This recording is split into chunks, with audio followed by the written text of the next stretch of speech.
ಚೆನ್ನಮ್ಮಾಜಿ ಅವರಿಗೆ ಬಿಜಾಪುರದ ಸುಲ್ತಾನರೊಡನೆ ಯಾವುದೇ ಸ್ನೇಹ ಸಂಬಂಧ ಇಷ್ಟವಿಲ್ಲದಿದ್ದರೂ ಬಸಪ್ಪ ಶ್ರೇಷ್ಠಿಯವರ ಸಲಹೆಯಂತೆ ಬಂದಿದ್ದ ವಿಪತ್ತನ್ನು ಮುಂದೂಡಲು ರಾಯಭಾರಿಗಳಿಗೆ 3 ಲಕ್ಷ ವರಹಗಳನ್ನು ಕಳುಹಿಸಿಕೊಟ್ಟು ತಾತ್ಕಾಲಿಕವಾಗಿ ಶತ್ರುಗಳ ದಾಳಿಯಿಂದ ತಪ್ಪಿಸಿಕೊಂಡಿದ್ದರು. ಆದರೆ ಜೋನೋಪಂತರು ಆ ಹಣವನ್ನು ದಂಡನಾಯಕ ಮುಜಾಫರ್ ಖಾನರಿಗೆ ಕೊಡದೆ ತಾವೇ ಅದನ್ನು ಸ್ವೀಕರಿಸಿ ರಾಣಿಯ ಮೇಲೆ ಯವನರು ದಂಡೆತ್ತಿ ಬರುವಂತೆ ಮಾಡಿದ್ದರು. ಇಂತಿರುವಾಗಲೇ ಸುಲ್ತಾನರ ಸಲಹೆಯಂತೆ ಮುಜಾಫರ್ ಖಾನರು ಬಿದನೂರಿನ ಮೇಲೆ ದಂಡೆತ್ತಿ ಹೋಗಲು ಸಿದ್ಧರಾದರು. ಇಂತಿರುವಲ್ಲಿ ಅವರಿಗೆ ಬಿದನೂರಿನಿಂದ ಬಂದ ಗೂಢಚಾರರಿಂದ ಪ್ರಿಯವಾದ ಮತ್ತೊಂದು ವಾರ್ತೆ ಬಂದಿತ್ತು. ಅದೇನೆಂದರೆ, ಬಿದನೂರಿನ ದೊರೆಗಳಾದ ಸೋಮಶೇಖರ ನಾಯಕರನ್ನು ಯಾರೋ ಕೊಲೆ ಮಾಡಿರುವುದಾಗಿಯೂ ಹಾಗೂ ಬಿದನೂರಿನ ಸಿಂಹಾಸನವನ್ನು ಚೆನ್ನಮ್ಮಾಜಿಯವರೇ ಹತ್ತಿ ತಾವೇ ಸಾಮ್ರಾಜ್ಞಿ ಎಂದು ಘೋಷಿಸಿಕೊಂಡಿರುವಂತೆಯೂ ಇದರಿಂದ ತಿಮ್ಮಣ್ಣ ನಾಯಕರು, ಅಮಾತ್ಯ ನರಸಪ್ಪಯ್ಯನವರು ಮುಂತಾದವರಿಗೆ ತುಂಬದ ಅಸಮಾಧಾನವಾಗಿರುವಂತೆಯೂ ಬರಮೇ ಮಾವುತರು ಮಹಾರಾಣಿಯವರ ಅಧಿಕಾರವನ್ನು ಸಹಿಸದೆ ದಂಗೆ ಎದ್ದಿರುವಂತೆಯೂ ಸುಲ್ತಾನರಿಗೆ ಸುದ್ದಿ ಬಂದಿತ್ತು. ಈ ಸುದ್ದಿ ತಿಳಿದ ಮೇಲೆ ಸುಲ್ತಾನರು ದಂಡನಾಯಕರನ್ನು ಹಠಾತ್ತನೆ ಬಿದನೂರಿನ ಮೇಲೆ ದಾಳಿ ಇಡುವಂತೆ ಆಜ್ಞಾಪಿಸಿದರು. ಈ ಸುದ್ದಿ ರಾಣಿ ಚೆನ್ನಮ್ಮಾಜಿಯವರಿಗೆ ಮಿಂಚಿನಂತೆ ಬಂದು ಮುಟ್ಟಿತ್ತು. ಪತಿ ಸೋಮಶೇಖರ ನಾಯಕರು ಕೊಲೆಯಾದ ವಿಷಯ ಅವರಿಗೆ ಸಹಿಸದ ಪೆಟ್ಟಾಗಿತ್ತು. ಆ ಪೆಟ್ಟಿನಿಂದ ಅವರು ಇನ್ನೂ ಚೇತರಿಸಿಕೊಂಡಿರಲಿಲ್ಲ. ಚೆನ್ನಮ್ಮಾಜಿಯವರು ಅಧಿಕಾರ ಸೂತ್ರಗಳನ್ನು ಕೈಗೆ ತೆಗೆದುಕೊಂಡ ಮೇಲೆ ಸ್ವಾಮಿನಿಷ್ಠ ಸೇವಕರೆಲ್ಲರಿಗೂ ತಮ್ಮ ಸಂಚು ಬುಡಮೇಲಾಯಿತೆಂದು ಅವರು ಹತಾಶಗೊಂಡರು. ಹಾಗೂ ದೊರೆ ಸತ್ತ ಕೂಡಲೇ ಸಿಂಹಾಸನ ತಮ್ಮ ಪಾಲಿಗೆ ಬಂದು ಬೀಳುವುದೆಂದು ತಿಳಿದಿದ್ದ ಬರಮೇ ಮಾವುತ, ಪುಟ್ಟ ತಾಯಿ ಹಾಗೂ ಚೆನ್ನೆಯರಿಗೆ ಮಹಾರಾಣಿ ಚೆನ್ನಮ್ಮಾಜಿಯವರ ಘೋಷಣೆ ಭಾರೀ ಪೆಟ್ಟಾಯಿತು. ಅವರು ಮಹಾರಾಣಿಯವರು ಇಂಥ ಸಾಹಸಕ್ಕಿಳಿಯುವರೆಂದು ಎಂದೂ ಊಹಿಸಿರಲಿಲ್ಲ. ರಾಣಿ ಚೆನ್ನಮ್ಮಾಜಿಯವರು ಬಿದನೂರಿನ ಸಾಮ್ರಾಜ್ಞಿಯಾಗಿ ಘೋಷಿಸಿಕೊಂಡ ಮೇಲೆ ವಿದ್ರೋಹಿಗಳಿಗೆ ತಾವು ನಿಂತ ನೆಲ ಬಿರುಕು ಬಿಟ್ಟಂತಾಗಿತ್ತು. ಅವರು ಏನು ಮಾಡಬೇಕೆಂದು ತಿಳಿಯದೆ ತಾತ್ಕಾಲಿಕವಾಗಿ ತಮ್ಮ ವೈಯಕ್ತಿಕ ವೈಮನಸ್ಸನ್ನು ಬದಿಗೆ ಸರಿಸಿದ್ದರು. ಇಂತಹ ಸಮಯದಲ್ಲಿ ಶತ್ರುಗಳ ದಾಳಿ ಹಠಾತ್ತನೆ ಬಂದೊದಗಿತ್ತು. ಶತ್ರು ದಾಳಿಯನ್ನು ನೋಡಿ ರಾಜ್ಯದ ಜನತೆ ತಮ್ಮ ವೈಮನಸ್ಸನ್ನು ಮರೆತು ಮಹಾರಾಣಿ ಚೆನ್ನಮ್ಮಾಜಿಯವರ ಬೆಂಬಲಕ್ಕೆ ನಿಂತರು. ಅವರು ತಮ್ಮ ಗೃಹ ಕೃತ್ಯದ ಒಳಜಗಳದಂತಿದ್ದ ಸಿಂಹಾಸನದ ಪ್ರಶ್ನೆಯನ್ನು ತತ್ಕಾಲಕ್ಕೆ ಮರೆತು ಪರಕೀಯರ ದುರಾಕ್ರಮಣದ ವಿರುದ್ಧ ತಮ್ಮ ಸಿಂಹಾಸನವನ್ನು ಕಾಯ್ದುಕೊಳ್ಳಲು, ತಮ್ಮ ಸ್ವತಂತ್ರವನ್ನು ಉಳಿಸಿಕೊಳ್ಳಲು ಮಹಾರಾಣಿ ಚೆನ್ನಮ್ಮಾಜಿಯವರ ಹಿಂದೆ ನಿಂತರು. ಅವರ ಪಾಲಿಗೆ ಇದು ಸಾವು ಬದುಕಿನ ಹೋರಾಟವಾಗಿತ್ತು. ಯವನರಿಂದ ತಮ್ಮ ಸ್ವಧರ್ಮವನ್ನು, ಸ್ವರಾಜ್ಯವನ್ನು, ಸ್ವಾತಂತ್ರ್ಯವನ್ನು ಉಳಿಸಿಕೊಳ್ಳುವುದು ಅವರ ಪವಿತ್ರ ಕರ್ತವ್ಯವಾಗಿತ್ತು. ಅವರು ಸ್ತ್ರೀ ಪುರುಷರೆನ್ನದೆ ರಾಣಿ ಚೆನ್ನಮ್ಮಾಜಿಯವರಿಗೆ ನೆರವಾಗಲು ಬಂದರು. ಅದಕ್ಕೆ ತಕ್ಕಂತೆ ಚೆನ್ನಮ್ಮಾಜಿಯವರು ದೇಶಕ್ಕೆ ಯವನರಿಂದ ಬಂದಿದ್ದ ವಿಪತ್ತನ್ನು ಚೆನ್ನಾಗಿ ತಿಳಿಸಿ ನಾಡಿನ ಸಾಮ್ರಾಜ್ಯನಿಷ್ಠರನ್ನೆಲ್ಲ ತಮ್ಮ ವಶಕ್ಕೆ ಒಲಿಸಿಕೊಂಡಿದ್ದರು. ದತ್ತು ಸ್ವೀಕಾರದ ವಿಷಯ ಅಂತರಂಗದ ವಿಷಯವೆಂದು, ಈಗ ತಮ್ಮ ಅಸ್ತಿತ್ವಕ್ಕೆ ಧಕ್ಕೆ ತಂದಿರುವ ಯವನರ ಕೈಯಿಂದ ತಮ್ಮ ಸ್ವತಂತ್ರವನ್ನು ಉಳಿಸಿಕೊಳ್ಳುವುದು ತಮ್ಮ ಪ್ರಥಮ ಕರ್ತವ್ಯವೆಂದು ರಾಜಘೋಷಣೆಯಾಗಿ ಹೊರಡಿಸಿ ರಾಜ್ಯದ ಮೂಲೆ ಮೂಲೆಗಳಲ್ಲಿ ಡಂಗೂರ ಹಾಕಿಸಿದರು. ಅವರು ರಾಜಧಾನಿಯ ಜನತೆಗೆ ಸಭೆಯೊಂದನ್ನು ಕರೆದು ಶತ್ರುಗಳಿಂದ ತಮಗೆ ಬಂದಿರುವ ವಿಪತ್ತನ್ನು ಕುರಿತು ದೀರ್ಘವಾಗಿ ಭಾಷಣ ಮಾಡಿ ಜನತೆಯಲ್ಲಿ ದೇಶಾಭಿಮಾನವನ್ನು ತುಂಬಿ ನಾಡಿನ ರಕ್ಷಣೆಗೆ, ಸ್ವತಂತ್ರ ಸ್ವಧರ್ಮಗಳ ರಕ್ಷಣೆಗಾಗಿ ಜೀವವನ್ನು ಮುಡಿಪಿಟ್ಟು ಹೋರಾಡಲು ಪ್ರತಿಜ್ಞೆಯನ್ನು ತೆಗೆದುಕೊಂಡು ಜಯಘೋಷ ಹಾಕಿದರು.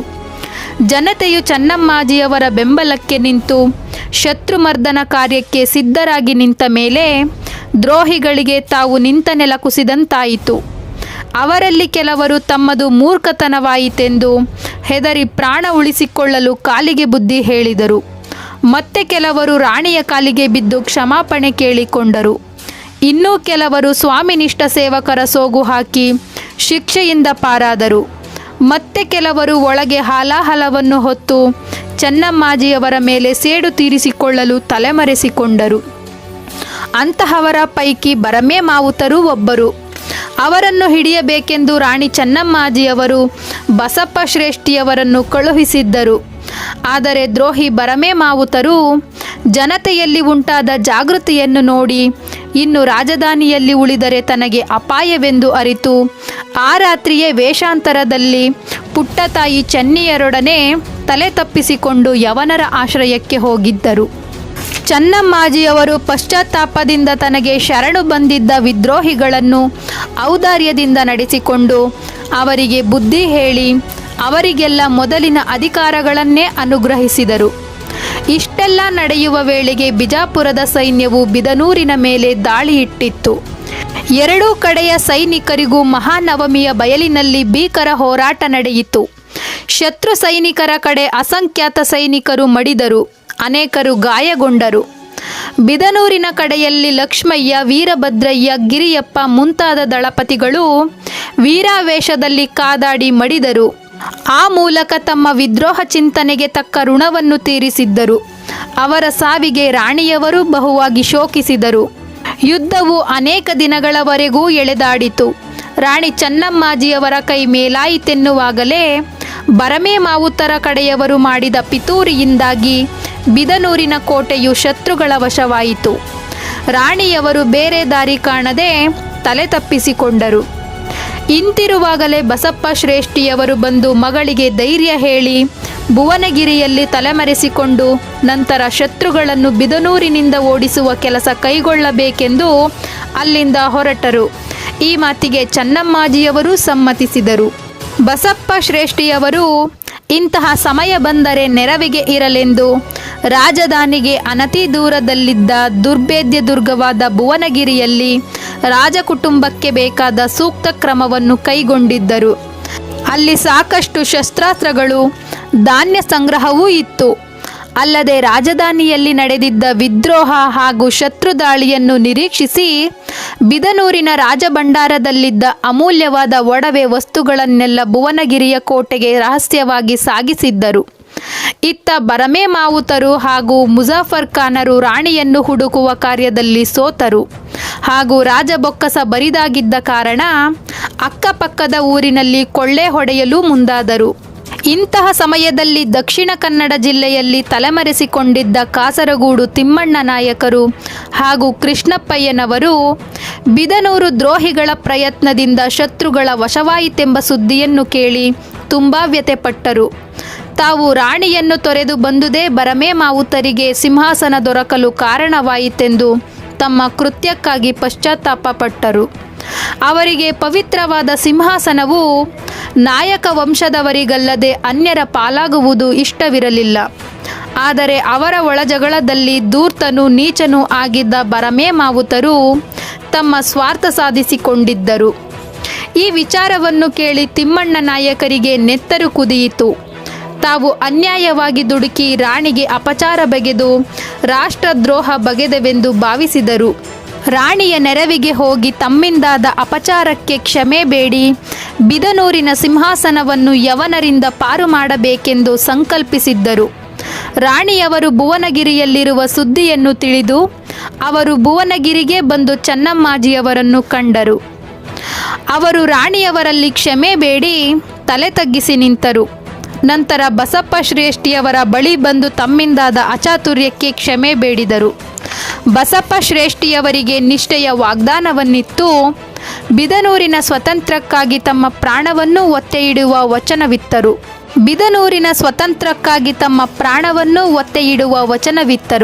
ನಂತರ ಚದುರಿದ್ದ ಬಿದನೂರಿನ ಸೈನ್ಯವನ್ನು ಸಂಘಟಿಸುವ ಕಾರ್ಯ ಕೈಗೊಂಡು ಭುವನಗಿರಿಯಿಂದ ಹೊರಟರು. ಈ ಕಾರ್ಯದಲ್ಲಿ ಅವರಿಗೆ ನಿರೀಕ್ಷಿಸಿದಕ್ಕಿಂತಲೂ ಹೆಚ್ಚಿನ ನೆರವು ಜನತೆಯಿಂದ ದೊರಕಿತು. ಜನರು ನೀಚರಾದ ಬರಮೇ ಮಾವುತರ ಬಗ್ಗೆ ಸಿಡಿದೆದ್ದರು. ಅವರಿಗೆ ಒಬ್ಬ ನಾಯಕರು ಬೇಕಾಗಿತ್ತು. ಅಂತೆಯೇ ಅವರಿಗೆ ತಿಮ್ಮಣ್ಣ ನಾಯಕರು ದೊರಕಿದ್ದರು. ಜನತೆ ಕೈಗೆ ಸಿಕ್ಕಿದ ಶಸ್ತ್ರಾಸ್ತ್ರಗಳನ್ನು ತೊಟ್ಟು ಯವನರ ವಿರುದ್ಧ ಹೋರಾಡಲು ಸಿದ್ಧರಾದರು. ಬಿದನೂರಿನ ಮೇಲೆ ತಿಮ್ಮಣ್ಣ ನಾಯಕ ಹಾಗೂ ಬಸಪ್ಪ ಶ್ರೇಷ್ಠಿಯವರ ನೇತೃತ್ವದಲ್ಲಿ ದೊಡ್ಡದೊಂದು ದಂಡು ಬರುತ್ತಿದೆ ಎಂಬ ಸುದ್ದಿ ಕಾಳ್ಗಿಚ್ಚಿನಂತೆ ಹರಡಿತು. ರಾಜಧಾನಿಯ ನಿವಾಸಿಗಳು ಸಂತೋಷದಿಂದ ಕುಣಿದಾಡಿದರು. ಅವರು ಶತ್ರುಗಳ ವಿರುದ್ಧ ದಂಗೆ ಎದ್ದರು. ಚನ್ನಮ್ಮಾಜಿಯವರ ಸೈನ್ಯ ಬಿದನೂರಿನ ಪರಿಸರದಲ್ಲಿ ಕಾಣಿಸಿಕೊಳ್ಳುತ್ತಲೇ ರಾಜಧಾನಿಯ ಜನತೆ ಕೋಟೆಯ ಬಾಗಿಲನ್ನು ತೆರೆದು ಸಂಭ್ರಮದಿಂದ ಸೈನಿಕರನ್ನು ಸ್ವಾಗತಿಸಿತು. ಇದನ್ನು ನೋಡಿ ಕೋಟೆಯಲ್ಲಿದ್ದ ಯವನ ಸೈನಿಕರು ಹೆದರಿ ಓಡಿದರು. ಬರಮೇ ಮಾವುತರು ಹಾಗೂ ಬಸವಲಿಂಗ ನಾಯಕರು ರಾಣಿಯವರ ಸೈನ್ಯಕ್ಕೆ ಸೆರೆ ಸಿಕ್ಕರು.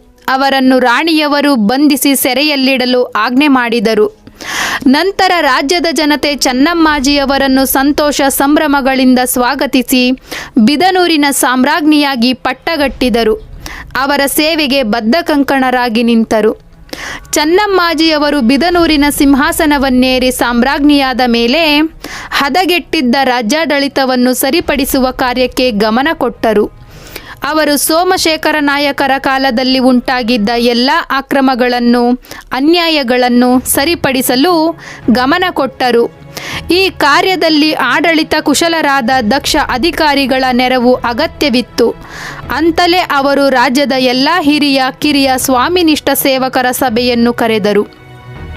ಅದರಂತೆ ರಾಜ್ಯಾಡಳಿತದ ಸಮಸ್ತ ಭಾರವನ್ನು ಹೊತ್ತಿದ್ದ ಬಸಪ್ಪ ಶ್ರೇಷ್ಠಿಯವರು, ಪ್ರಧಾನಿ ತಿಮ್ಮಣ್ಣ ನಾಯಕರು, ಅಮಾತ್ಯ ನರಸಪ್ಪಯ್ಯರು, ಸಬ್ಬನೀಸ ಕೃಷ್ಣಪ್ಪಯ್ಯರು ಮತ್ತಿತರ ಮಂತ್ರಿ ಜನರು, ನಿಯೋಗಿಗಳು, ಪ್ರಮುಖ ದಂಡನಾಯಕರು, ಆಪ್ತ ಪರಿಜನರು, ಪುರಜನರು ಅರಮನೆಯ ಮಂತ್ರಾಗಾರದಲ್ಲಿ ಸಭೆ ಸೇರಿದರು. ರಾಣಿ ಚೆನ್ನಮ್ಮಾಜಿಯವರು ಅವರ ಮುಂದೆ ರಾಜ್ಯದ ಸಮಸ್ಯೆಗಳನ್ನಿಟ್ಟರು. ನಂತರ ಚೆನ್ನಮ್ಮಾಜಿಯವರು ರಾಜ್ಯದ ಆದಾಯವನ್ನು ಹೆಚ್ಚಿಸಲು, ರಾಜ್ಯವನ್ನು ಸುಭದ್ರ ಅಡಿಪಾಯದ ಮೇಲೆ ನಿಲ್ಲಿಸಲು ಅನೇಕ ಕಾರ್ಯಕ್ರಮಗಳನ್ನು ಕೈಗೊಂಡರು. ಅವರು ಸೋಮಶೇಖರ ನಾಯಕರ ಕಾಲದಲ್ಲಿ ಹಿಂದೆ ಬಿದ್ದಿದ್ದ ಶಿವಪ್ಪ ನಾಯಕರ ಶಿಸ್ತನ್ನು ಮತ್ತೆ ಜಾರಿಗೆ ತಂದರು. ಹಿಂದೆ ವೈಭವದಿಂದ ರಾಜ್ಯವಾಳಿದ್ದ ಶಿವಪ್ಪ ನಾಯಕರು ಭೂಕಂದಾಯವನ್ನು ಕ್ರಮಗೊಳಿಸುವ ಸಲುವಾಗಿ ಭೂಮಿಯನ್ನು ಕ್ರಮವಾಗಿ ಅಳತೆ ಮಾಡಿಸಿ ಅವುಗಳನ್ನು ಭೂಗುಣಕ್ಕೆ ಅನುಗುಣವಾಗಿ ವಿಂಗಡಿಸಿ ಕಂದಾಯವನ್ನು ವಿಧಿಸಿದ್ದರು. ಆದರೆ ಸೋಮಶೇಖರ ನಾಯಕರ ಕಾಲದಲ್ಲಿ ಆ ಶಿಸ್ತು ಸಡಿಲಿಸಿ ಬೊಕ್ಕಸಕ್ಕೆ ಬರಿದಾಗಿದ್ದ ಹಣ ಬಾಕಿ ನಿಂತಿತ್ತು. ಬರಮೇ ಮಾವುತರ ಆಡಳಿತದ ಕಾಲದಲ್ಲಿ ರಾಜಬೊಕ್ಕಸವು ಅವರ ವಿಲಾಸ ಭೋಗಗಳಿಗೆ ವೆಚ್ಚವಾಗಿ ಬರಿದಾಗಿತ್ತು. ಬೊಕ್ಕಸಕ್ಕೆ ಬರಬೇಕಾಗಿದ್ದ ರಾಜಾದಾಯ, ಕಪ್ಪ ಕಾಣಿಕೆಗಳು ನಿಂತು ಹೋಗಿದ್ದವು. ಅಂದು ಸುಭದ್ರವಾದ ಆಡಳಿತವನ್ನು ನಿರ್ಮಿಸಲು, ದೇಶದ ರಕ್ಷಣೆಗೆ ಸುಸಜ್ಜಿತವಾದ ಸೈನ್ಯವನ್ನು ನಿರ್ಮಿಸಲು ವಿಪುಲವಾದ ಹಣ ಬೇಕಾಗಿತ್ತು. ಅದನ್ನು ರಾಜ್ಯದ ವರಮಾನದ ಮೂಲಕ ಎತ್ತಬೇಕಾಗಿತ್ತು. ಜನತೆಗೆ ತೊಂದರೆಯಾಗದಂತೆ ವಸೂಲು ಮಾಡಬೇಕಾಗಿತ್ತು. ಆದ್ದರಿಂದ ಚೆನ್ನಮ್ಮಾಜಿಯವರು ಶಿವಪ್ಪ ನಾಯಕರ ಶಿಸ್ತನ್ನು ಮತ್ತೆ ಜಾರಿಗೆ ತಂದರು. ಅದರಂತೆ ರಾಜ್ಯದ ಎಲ್ಲ ಭೂಮಿಯನ್ನು ಭೂಗುಣಕ್ಕೆ ತಕ್ಕಂತೆ ವರ್ಗೀಕರಿಸಲಾಗಿತ್ತು. ಪ್ರತಿ ಗ್ರಾಮದಲ್ಲೂ ಒಂದೇ ಅಳತೆಯ ಭೂಮಿಯನ್ನು ಚುನಾಯಿಸಿ ಪ್ರಭುತ್ವಕ್ಕೆ ಖುದ್ದು ಸಾಗುವಳಿ ಮಾಡಿಸಿ ಆಯಾ ಭೂಮಿಗೆ ಹಾಕುವ ಬೀಜ, ಸಾಗುವಳಿಯ ವೆಚ್ಚ, ಉತ್ಪನ್ನವಾದ ದವಸ, ಅದರ ಕ್ರಯ ಅವುಗಳನ್ನು ಲೆಕ್ಕವಿಟ್ಟು ಅದನ್ನು 5 ವರ್ಷಗಳ ಸರಾಸರಿ ಲೆಕ್ಕ ತೆಗೆದುಕೊಂಡು 50 ಸೇರಿನ ಕಂಡುಗದ ಬೆಲೆಯೆಂದು ನಿಗದಿ ಮಾಡಿದರು. ಒಟ್ಟು ಉತ್ಪತ್ತಿಯಲ್ಲಿ ಸರಕಾರದ ಭಾಗ ತ್ರಿಷ್ಟಕ ಅಂದರೆ 3ರಲ್ಲಿ 1 ಪಾಲೆಂದು ನಿಷ್ಕರ್ಷಿಸಿದರು. ಉತ್ತಮ ಹಾಗೂ ಕೆಳದರ್ಜೆಯ ಭೂಮಿಗಳಿಗೆ ಹೆಚ್ಚಿನ ದರ ಹಾಗೂ ಕಡಿಮೆ ದರವೆಂದು 2 ಭಾಗವಾಗಿ ವಿಂಗಡಿಸಿ ಭೂಸ್ವಾಮಿಗೆ ಅನ್ಯಾಯವಾಗದಂತೆ ನೋಡಿಕೊಂಡರು. ಅದಲ್ಲದೆ ಭೂಮಿ ಕಂದಾಯದ ಶಿಸ್ತು, ಪ್ರಹರ ಪಟ್ಟಿ ಅಥವಾ ಅಡಕೆ ಹಾಲತ್ತು ವಸೂಲಿಯ ಬಗ್ಗೆ ನಿರ್ಬಂಧಗಳನ್ನು ಹಾಕಿದರು. ಅಂತೆಯೇ ತೋಟ ಅಥವಾ ಬಾಗಾಯಿತ ಸಾಗುವಳಿಯ ವಿಷಯದಲ್ಲಿ ಬೇರೆ ಕ್ರಮ ಅನುಸರಿಸಿದರು. ಭೋಗ ವಸ್ತುಗಳಾದ ತಾಂಬೂಲದ ಅಡಿಕೆ ಮುಂತಾದ ಸರಕುಗಳ ಮೇಲೆ ವಿಶೇಷ ಕರಗಳನ್ನು ವಿಧಿಸಿದರು. ಪ್ರತಿಯೊಂದು ಗ್ರಾಮದಿಂದ ರಾಜಬೊಕ್ಕಸಕ್ಕೆ ಬರಬೇಕಾಗಿದ್ದ ಹಣವನ್ನು, ಪಾಳೆಪಟ್ಟುಗಳಿಂದ ಬರಬೇಕಾಗಿದ್ದ ಕಪ್ಪ ಕಾಣಿಕೆಗಳನ್ನು ನಿರ್ಧರಿಸಿ ರೈತರಿಗೆ 2 ವರ್ಷಗಳ ಕಂದಾಯದ ರಿಯಾಯಿತಿಯನ್ನು ಕೊಟ್ಟು ಬಾಕಿ ನಿಂತಿದ್ದ ಹಣವನ್ನು ಸಮಕಂತುಗಳಲ್ಲಿ ರೈತರಿಗೆ ತೊಂದರೆಯಾಗದಂತೆ ವಸೂಲು ಮಾಡಿದರು. ಇದರಿಂದ ರಾಜಬೊಕ್ಕಸಕ್ಕೆ ಬರಬೇಕಾಗಿದ್ದ ಹಣ ಹೊಳೆಯಂತೆ ಹರಿದು ಬಂದಿತ್ತು.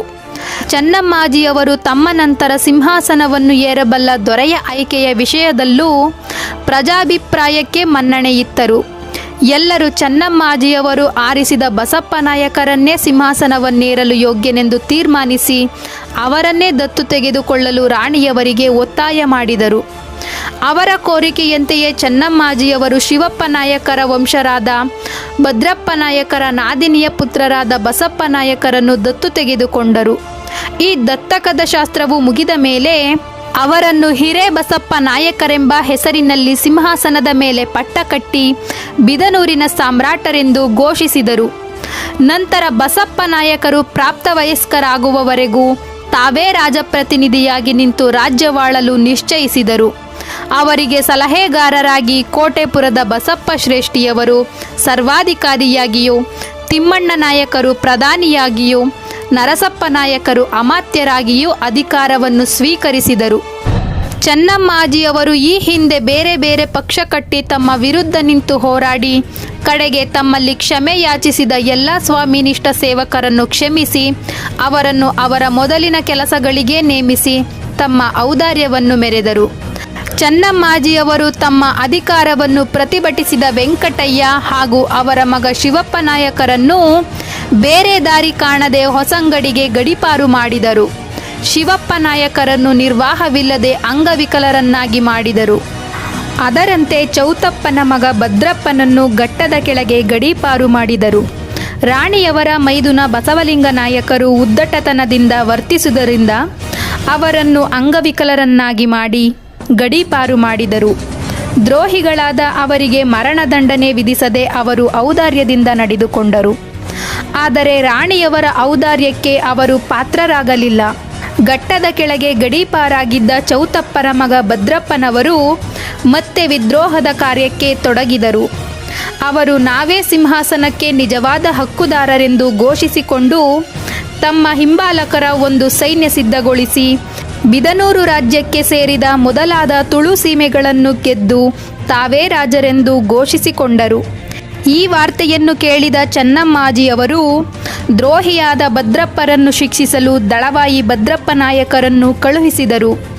ಭದ್ರಪ್ಪ ನಾಯಕರು ಸೈನ್ಯ ಸಮೇತ ಘಟ್ಟವನ್ನು ಇಳಿಯುತ್ತಿದ್ದಂತೆ ಅತ್ತ ಮೈಸೂರಿನಿಂದ ಗುರಿಕಾರ ಸಿದ್ಧರೆಂಬ ಗೂಢಚಾರರು ಅಷ್ಟೇ ಭಯಂಕರ ವಾರ್ತೆ ತಂದಿದ್ದರು. ಮೈಸೂರಿನ ದೊರೆ ಚಿಕ್ಕದೇವರಾಜ ಒಡೆಯರು ಬಿದನೂರಿನ ಮೇಲೆ ದಂಡೆತ್ತಿ ಬರಲು ಸೈನ್ಯ ಸಿದ್ಧತೆಯಲ್ಲಿ ತೊಡಗಿರುವರೆಂಬ ವಾರ್ತೆಯನ್ನು ತಿಳಿಸಿದರು. ಈ ವಾರ್ತೆಯಿಂದ ರಾಣಿ ಚೆನ್ನಮ್ಮಾಜಿ ಅವರಿಗೆ ತುಂಬ ವ್ಯಥೆಯುಂಟಾಯಿತು. ಕಾರಣ ಮೈಸೂರಿನವರು ಬಿದನೂರಿನ ಮೇಲೆ ದಂಡೆತ್ತಿ ಬರಲು ಯಾವುದೇ ಅಪರಾಧ ನಡೆದಿರಲಿಲ್ಲ. ಚೆನ್ನಮ್ಮಾಜಿಯವರು ಹಿಂದೂ ರಾಜ್ಯವಾದ ಮೈಸೂರನ್ನು ರಾಜ್ಯದ ಪ್ರಭುಗಳನ್ನು ಗೌರವದಿಂದಲೇ ನಡೆಸಿಕೊಂಡು ಬಂದಿದ್ದರು. ಮೊದಲಿನಿಂದಲೂ ಬಿದನೂರಿನ ದೊರೆಗಳ ಏಳಿಗೆಯನ್ನು ನೋಡಿ ಸಹಿಸದಿದ್ದ ಮೈಸೂರು ದೊರೆಗಳು ಕಾಲು ಕೆರೆದುಕೊಂಡು ಯುದ್ಧಕ್ಕೆ ಬರುತ್ತಿದ್ದರು. ಅವರಿಗೆ ಬಿದನೂರು ದೊರೆಗಳು ಸೊಪ್ಪು ಹಾಕಿರಲಿಲ್ಲ. ಆದರೆ ಸೋಮಶೇಖರ ನಾಯಕರ ಕಾಲದಲ್ಲಿ ಉಂಟಾಗಿದ್ದ ಅರಾಜಕತೆಯನ್ನು ನೆನೆದು ಸಿಂಹಾಸನದ ಮೇಲೆ ಸ್ತ್ರೀ ಕುಳಿತಿರುವಳೆಂದು ಉಪೇಕ್ಷಿಸಿ ಚಿಕ್ಕದೇವರಾಜ ಒಡೆಯರು ಮೈಸೂರು ರಾಜ್ಯವನ್ನು ವಿಸ್ತರಿಸುವ ಆಸೆಯಿಂದ ಬಿದನೂರಿನ ಮೇಲೆ ದಂಡೆತ್ತಿ ಹೋಗಲು ನಿಶ್ಚಯಿಸಿದರು. ಮೈಸೂರಿನವರು ಬಿದನೂರಿನ ಮೇಲೆ ಶತ್ರುತ್ವವನ್ನು ಸಾಧಿಸಲು ತಮ್ಮದೇ ಆದ ಕಾರಣವಿತ್ತು. ಬಿದನೂರು ವಿಜಯನಗರ ಪತನ ನಂತರ ಆ ಸಾಮ್ರಾಜ್ಯದ ಪರಂಪರೆಯನ್ನು ಬೆಳೆಸಿಕೊಂಡು ಬಂದು ಇಂದು ಬಲಿಷ್ಠ ಹಿಂದೂ ರಾಜ್ಯವಾಗಿ ಮೆರೆಯುತ್ತಿತ್ತು. ಅವರಿಗೆ ವಿಸ್ತಾರವಾದ ಭೂಪ್ರದೇಶ ಸೇರಿತ್ತು. ಪಶ್ಚಿಮ ತೀರದ ಮಂಗಳೂರು, ಬಂಟ್ವಾಳ, ಕಾರವಾರ ಬಂದರುಗಳ ಮೂಲಕ ಆ ದೇಶದ ವಾಣಿಜ್ಯವು ಲಾಭದಾಯಕವಾಗಿ ನಡೆದಿತ್ತು. ರಾಜ್ಯ ಬೊಕ್ಕಸಕ್ಕೆ ವಿದೇಶಿ ವರ್ತಕರಾದ ಡಚ್ಚರು ಹಾಗೂ ಇಂಗ್ಲಿಷರಿಂದ ಹಣ ನೀರಿನಂತೆ ಹರಿದು ಬರುತ್ತಿತ್ತು. ಇದನ್ನು ನೋಡಿ ಅವರು ಸಹಿಸದೆ ಆ ರಾಜ್ಯವನ್ನು ಕಬಳಿಸಲು ನೋಡುತ್ತಿದ್ದರು. ಇದು ಅಂತರಂಗದ ಕಾರಣವಾದರೆ ಹೊರಗಿನ ಇನ್ನೊಂದು ಕಾರಣವಿತ್ತು. ಶಿವಪ್ಪ ನಾಯಕರು ವಿಜಯನಗರದ ಸಾಮ್ರಾಟರಾಗಿದ್ದು ರಾಜ್ಯಭ್ರಷ್ಟರಾಗಿ ಬಂದ ಶ್ರೀರಂಗರಾಯರಿಗೆ ಆಶ್ರಯವಿತ್ತು. ಸಕ್ಕರೆ ಪಟ್ಟಣದಲ್ಲಿ ಪಟ್ಟಗಟ್ಟಿದುದು ಅವರಿಗೆ ಸಹಿಸದಾಗಿತ್ತು. ಅದಕ್ಕೆ ತಕ್ಕಂತೆ ಬೇಲೂರು ಕೃಷ್ಣಪ್ಪ ನಾಯಕರು ಮೈಸೂರು ದೊರೆಗಳ ನೆರವು ಪಡೆದು ಶಿವಪ್ಪ ನಾಯಕರ ಮೇಲೆ ಬಿದ್ದಾಗ ಅವರು ಸೋತು ಅಪಮಾನಿತರಾಗಿದ್ದರು. ಅವರ ಪತ್ನಿ ಪುತ್ರರು ಶತ್ರುಗಳಿಗೆ ಸೆರೆ ಸಿಕ್ಕಿದ್ದರು. ಇದು ಮೈಸೂರಿನವರಿಗೆ ಅಳಿಸಲಾಗದ ಅಪಮಾನದ ಕಲಂಕವಾಗಿತ್ತು. ಇದನ್ನು ತೊಡೆದು ಹಾಕಲು ಅವರು ಬಿದನೂರಿನ ಮೇಲೆ ಯುದ್ಧಕ್ಕೆ ಬರಲು ಸಮಯಕ್ಕಾಗಿ ಕಾಯುತ್ತಿದ್ದರು. ಅಂತೆಯೇ ಅರಕಲಗೂಡು ಪಾಳೆಗಾರರ ಪಕ್ಷ ಕಟ್ಟಿ ಬಿದನೂರಿನ ಮೇಲೆ ದಂಡೆತ್ತಿ ಹೊರಡಲು ಸಿದ್ಧರಾದರು. ರಾಣಿ ಚೆನ್ನಮ್ಮಾಜಿ ಅವರು ಸಾಮಾನ್ಯ ಹೆಂಗಸೆಂದು ಬಗೆದು ಚಿಕ್ಕದೇವರಾಜರು ಬಿದನೂರನ್ನು ಗೆಲ್ಲಲು ನೋಡಿದರು. ಇಂತಹವರಿಗೆ ಅಂದಕ ವೆಂಕಟಯ್ಯರೆಂಬ ರಾಜಪರಿವಾರದವರೇ ಪತ್ರ ಬರೆದು ತಮಗೆ ಬಿದನೂರಿನ ಸಿಂಹಾಸನವನ್ನು ಗಳಿಸಿಕೊಡುವುದಾದರೆ ಅರ್ಧ ರಾಜ್ಯವನ್ನು ಮೈಸೂರಿಗೆ ಕೊಡುವುದಾಗಿ ಒಂದು ಪತ್ರ ಬರೆದಿದ್ದರು. ಈ ಪತ್ರ ಓದಿದಾಗಲೇ ಚಿಕ್ಕದೇವರಾಜರು ಯುದ್ಧವನ್ನು ಘೋಷಿಸಿದರು. ಚೆನ್ನಮ್ಮಾಜಿಯವರು ಇದಾವುದರಿಂದಲೂ ಅಧೀರರಾಗದೆ ಅವರು ಯುದ್ಧಕ್ಕೆ ಸಿದ್ಧರಾಗೇ ಇದ್ದರು. ಹಾಗೂ ಅವರು ಮೈಸೂರಿನವರು ಬಿದನೂರಿನವರೆಗೆ ಬರುವುದನ್ನು ತಡೆಯಲು, ಅವರನ್ನು ನಡುದಾರಿಯಲ್ಲೇ ತಡೆಯಲು ಭದ್ರಪ್ಪನವರೆಂಬ ಸಮರ್ಥ ಸೇನಾನಿಯ ಕೈಲಿ ಒಂದು ದೊಡ್ಡ ಸೈನ್ಯವನ್ನು ಕಳುಹಿಸಿಕೊಟ್ಟರು. ಇದೇ ಸಮಯದಲ್ಲಿ ಸೋದೆ, ಸಿರಸಿ, ಬನವಾಸಿ ಮುಂತಾದ ಪ್ರದೇಶದ ಪಾಳೆಗಾರರು ರಾಣಿಯ ಮೇಲೆ ತಿರುಗಿದ್ದರು. ಅವರನ್ನು ಸೋಲಿಸಿ ಅವರ ಅಹಂಕಾರವನ್ನು ಮುರಿಯಲು ಸಬ್ಬನೀಸ ಕೃಷ್ಣಪ್ಪಯ್ಯರ ಕೈಲಿ ಮತ್ತೊಂದು ಸೈನ್ಯವನ್ನು ಕಳುಹಿಸಿಕೊಟ್ಟರು. ಹೀಗೆ ಎಲ್ಲ ಕಡೆಯಿಂದ ಅನಿರೀಕ್ಷಿತವಾಗಿ ಶತ್ರುದಾಳಿ ನಡೆದಿತ್ತು. ಆದರೆ ಚೆನ್ನಮ್ಮಾಜಿಯವರು ಹೆದರಲಿಲ್ಲ. ಚೆನ್ನಮ್ಮಾಜಿಯವರ ಸೈನಿಕರು ಭದ್ರಪ್ಪ ನಾಯಕರ ನೇತೃತ್ವದಲ್ಲಿ ದಕ್ಷಿಣ ಕನ್ನಡ ಸೀಮೆಗೆ ನುಗ್ಗಿ ದ್ರೋಹಿಗಳನ್ನು ಕೊಂದು ವಿಜಯ ವಧುವಿನೊಂದಿಗೆ ರಾಜಧಾನಿಗೆ ಹಿಂತಿರುಗಿದರು. ಮತ್ತೊಂದು ಕಡೆ ಸೋದೆ, ಸಿರಸಿ, ಬನವಾಸಿಯ ಪಾಳೆಗಾರರು ಸೋತು ರಾಣಿಗೆ ಶರಣು ಬಂದಿದ್ದರು. ಮೈಸೂರಿನ ಮೇಲೆ ಹೊರಟ ಬಿದನೂರಿನ ಸೈನ್ಯ ಮೈಸೂರಿಗೆ ಸೇರಿದ ಕಡೂರು, ಬಾಣಾವರ, ಹಾಸನ, ಬೇಲೂರುಗಳನ್ನು ಗೆದ್ದು ಮೈಸೂರಿನ ಮೇಲೆ ಹೊರಟಿತ್ತು. ಮೈಸೂರು ದೊರೆಗಳು ಆ ಸೈನ್ಯವನ್ನು ತಡೆಯಲು ಕುಮಾರಯ್ಯರೆಂಬ ಸಮರ್ಥ ದಳವಾಯಿಯ ಕೈಯಲ್ಲಿ ದೊಡ್ಡದೊಂದು ಸೈನ್ಯವನ್ನು ಕೊಟ್ಟು ಕಳುಹಿಸಿದ್ದರು. ಕುಮಾರಯ್ಯರು ಸೈನ್ಯ ಸಮೇತ ಹೊರಟು ಬಿದನೂರಿಗೆ ಸೇರಿದ್ದ ಅರಕಲಗೂಡನ್ನು ವಶಪಡಿಸಿಕೊಂಡು ಐಗೂರು ಕೃಷ್ಣಪ್ಪ ನಾಯಕರನ್ನು ಸೋಲಿಸಿ ಸೆರೆ ಹಿಡಿದು ಮುಂದೆ ಸಾಗಿದರು. ಹಾಸನದ ಬಳಿ ಎರಡೂ ಸೈನ್ಯಗಳಿಗೂ ಘೋರವಾದ ಯುದ್ಧ ನಡೆಯಿತು. ಕುಮಾರಯ್ಯರು ಬಿದನೂರಿನ ಸೈನ್ಯದ ಮುಂದೆ ಸಂಪೂರ್ಣವಾಗಿ ಸೋತು ಹಿಮ್ಮೆಟ್ಟಿದರು. ಇಂತಹ ವಾರ್ತೆಯನ್ನು ಕೇಳಿ ಶತ್ರುಗಳಾಗಿದ್ದ ಗೋಲ್ಕೊಂಡ ಸುಲ್ತಾನರು ಚೆನ್ನಮ್ಮಾಜಿಯವರ ಸ್ನೇಹಹಸ್ತವನ್ನು ಬಯಸಿ ಹುಸೇನ್ ಖಾನ್, ಬಾಬುಲ್ ಖಾನ್ರೆಂಬ ದಳಪತಿಗಳೊಡನೆ ಸೈನ್ಯ ಸಹಾಯ ನೀಡಿದರು. ಮರಾಠೆಯ ಶಂಭೂಜಿಯವರು ರಾಣಿಯವರೊಡನೆ ಮೈತ್ರಿ ಬೆಳೆಸಿಕೊಂಡರು. ಇದೇ ಸಮಯದಲ್ಲಿ ಮೈಸೂರು ದೊರೆಗಳಿಗೆ ಇನ್ನೊಂದು ವಿಪತ್ತು ಬಂದೊದಗಿತ್ತು. ಮಧುರೆಯ ನಾಯಕರು ಮೈಸೂರಿನ ಮೇಲೆ ಯುದ್ಧ ಘೋಷಿಸಿದ್ದರು. ಅವರ ಮೇಲೆ ದಳವಾಯಿ ಕುಮಾರಯ್ಯರು ಹೊರಟು ತಿರುಚಿನಾಪಲ್ಲಿಯನ್ನು ಮುತ್ತಿದ್ದರು. ಈ ಸಮಯ ಸಾಧಿಸಿ ವಿಜೇತರಾದ ಬಿದನೂರು ಸೈನ್ಯವು ಶ್ರೀರಂಗಪಟ್ಟಣದ ಕಡೆಗೆ ನುಗ್ಗಿತ್ತು. ಆದರೆ ಚಿಕ್ಕದೇವರಾಜರು ಬಿದನೂರಿನ ಸೈನ್ಯವನ್ನು ಸೋಲಿಸಿ ಹಿಮ್ಮೆಟ್ಟಿಸಿದರು.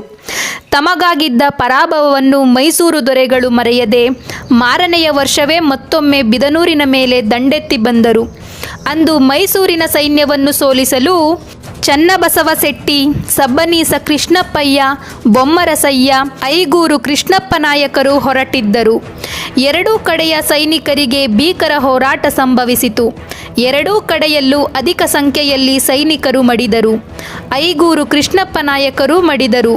ಯುದ್ಧವು ಮೈಸೂರಿನ ವಿಜಯದೊಂದಿಗೆ ಪರ್ಯಾವಸನವಾಯಿತು. ಸೋಲಿನ ಕಳಂಕವನ್ನು ತೊಡೆದುಹಾಕಲು ರಾಣಿಯವರು ನಿಶ್ಚಯಿಸಿ ಕೋಳಿವಾಡದ ಬೊಮ್ಮರಸಯ್ಯರ ಕೈಯಲ್ಲಿ ದೊಡ್ಡದೊಂದು ಸೈನ್ಯವನ್ನು ಕೊಟ್ಟು ಕಳುಹಿಸಿದರು. ನಂತರ ಯುದ್ಧದಲ್ಲಿ ಬಿದನೂರಿಗೆ ಜಯವಾಯಿತು. ಮೈಸೂರಿನ ಸೈನ್ಯ ಸೋತು ಓಡಿತು. ಮೈಸೂರಿನ ದಳವಾಯಿ ತಿಮ್ಮಪ್ಪಯ್ಯರು ಮಡಿದರು. ಅವರ ಮಗರಾದ ಕೃಷ್ಣಪ್ಪ ನಾಯಕರು ಶತ್ರುಗಳಿಗೆ ಸೆರೆ ಸಿಕ್ಕರು. ಸೆರೆ ಸಿಕ್ಕ ಅವರನ್ನು ಶಿಕ್ಷಿಸದೆ ರಾಣಿಯು ಅವರನ್ನು ಗೌರವದಿಂದಲೇ ನಡೆಸಿಕೊಂಡರು. ಮರ್ಯಾದೆಯಿಂದ ಶ್ರೀರಂಗಪಟ್ಟಣಕ್ಕೆ ಕಳುಹಿಸಿಕೊಟ್ಟು ಔದಾರ್ಯವನ್ನು ತೋರಿದರು. ಇದರಿಂದ ಚಿಕ್ಕದೇವರಾಜ ಒಡೆಯರು ಸಂತೋಷಪಟ್ಟು ತಮ್ಮ ಹಿಂದಣ ವೈರತ್ವವನ್ನು ಮರೆತು ಬಿದನೂರಿನ ರಾಣಿಯೊಂದಿಗೆ ಗೌರವದಿಂದ ಸ್ನೇಹ ಒಪ್ಪಂದವನ್ನು ಮಾಡಿಕೊಂಡು ಚೆನ್ನಮ್ಮಾಜಿಯವರನ್ನು ಗೌರವಿಸಿದರು. ಇದರಿಂದ ರಾಣಿ ಚೆನ್ನಮ್ಮಾಜಿಯವರ ಕೀರ್ತಿ ಬಹುದೂರ ವ್ಯಾಪಿಸಿತು. ಚೆನ್ನಮ್ಮಾಜಿಯವರ ಕೀರ್ತಿಯನ್ನು ಕೇಳಿ ಮರಾಠೆಯ ರಾಜಾರಾಮರು ಅವರ ಆಶ್ರಯಕ್ಕೆ ಬಂದಿದ್ದರು. ಅಂದು ಚೆನ್ನಮ್ಮಾಜಿಯವರ ದೈನಂದಿನ ದಾನ ಧರ್ಮಗಳು ಮುಗಿದಿದ್ದರೂ ಜಂಗಮರಂತೆ ವೇಷ ಧರಿಸಿದ್ದ ಒಬ್ಬ ಆಗಾಂತುಕರು ಮಾತ್ರ ಚಾವಡಿಯನ್ನು ಬಿಟ್ಟು ಎದ್ದಿರಲಿಲ್ಲ. ನಂತರ ಚೆನ್ನಮ್ಮಾಜಿಯವರು ಆ ಆಗಾಂತುಕರನ್ನು ಅರಮನೆಗೆ ಕರೆದೊಯ್ದರು.